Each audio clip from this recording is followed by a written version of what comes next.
Direct News TV. March 18, 2024. Russia-Ukraine War, List of Key Events, Day 754. Here is the situation on Tuesday, March 19, 2024. Fighting.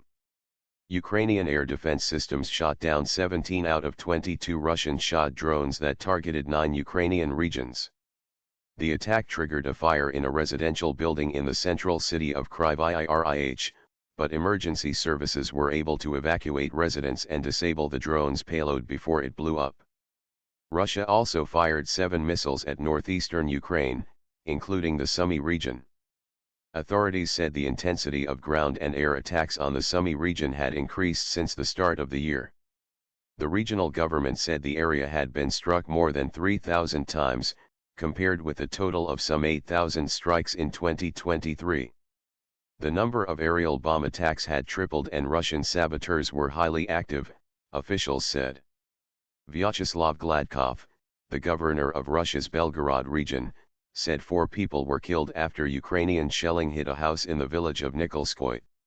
Ukrainian presidential aide Mikhailo Podolyak told the Reuters news agency that Russian President Vladimir Putin planned to escalate the war after the Russian leader suggested a security zone be established in Ukraine's Kharkiv region to protect Russian territory.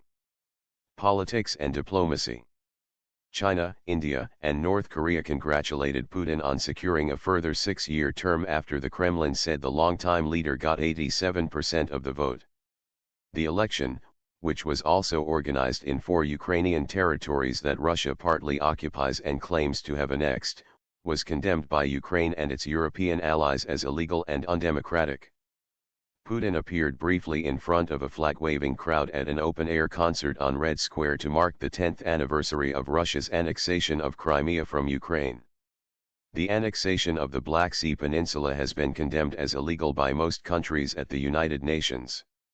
Russia's state news agency TASS reported the Federal Security Service, FSB, detained a 24-year-old Russian woman in Crimea who was allegedly attempting to sabotage rail infrastructure bringing military equipment to the front line in Ukraine.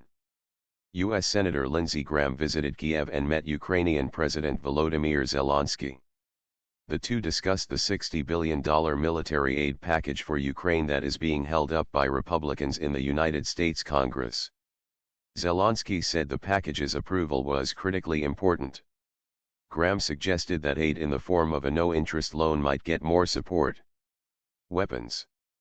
South Korea's defense minister Shin Won-sik told reporters that North Korea had shipped about 7,000 containers of weapons to Russia for use in Ukraine since the transfers began last July. Some had been sent by sea and others by rail as a result of UN sanctions on both countries, Shin added. The Council of the European Union ratified an agreement to increase the EU's support for Ukraine's armed forces by €5 billion, $5.44 billion, through a dedicated assistance fund. During a visit to Warsaw, Germany's defense minister Boris Pistorius said Germany and Poland plan to work jointly on producing more ammunition for Ukraine. He did not go into detail. My name is Kingsley.